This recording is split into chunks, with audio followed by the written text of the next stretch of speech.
The year was 1835 when the Ngoni people crossed the Zambezi River. Right at that point, the Ngoni people of the eastern province of Zambia, who descended from the Zulu kingdom of South Africa, crossed the Zambezi River from the south near the confluence of Luangwa River on the 20th of November 1835, a day which was marked by the total eclipse of the sun.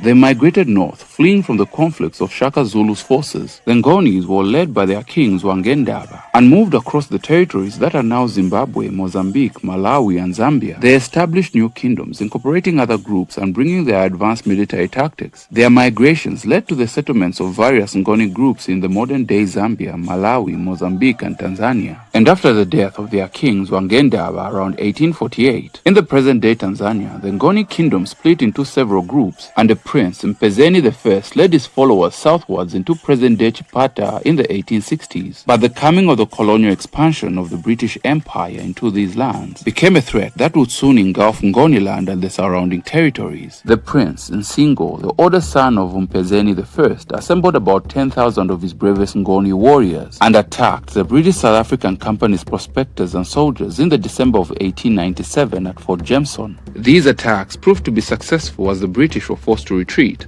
but the British troops later mobilized and launched a stronger counterattack on King Mpezeni's state. The British Central African troops from Nyasaland, present-day Malawi, commenced to move on the 2nd of January 1898, and by the 26th of that month, 650 troops with ammunitions, rations, and field guns were in King Mpezeni's territory. Nsingo's forces fought bravely, but the guns and heavy artillery mercilessly killed and mauled the gallant fighters in the thousands. The Prince Nsingo retreated and went into hiding, but was later captured and was executed by firing squad. The defeat of the Ngoni people later saw the formation of northeastern Rhodesia in 1900, which would go on to be amalgamated with northwestern Rhodesia to form the British territory of northern Rhodesia in 1911. This was the fulfillment of British colonialism in these African territories, and the Ngoni's traditional festival called the Nchwala was suppressed until the country got its independence in becoming the Republic of Zambia in 1964. And in 1980, the Ngoni people were to revive their traditional ceremony of Nchwala with Mpezeni III. Many people saw a great cultural revival for the Ngoni people. What was once seen as a forgotten ceremony would be brought back to life to bring pride in the people of Zambia,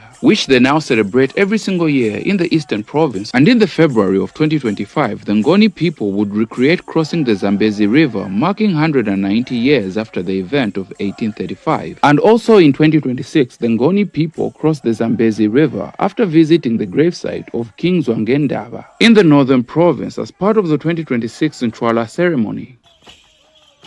And for more history and travel videos, like, share, comment, and subscribe to channel 10,000 BC. And I want to say a big thank you to my childhood friend Trevor, who paid for my trip and accommodation in Luangwa.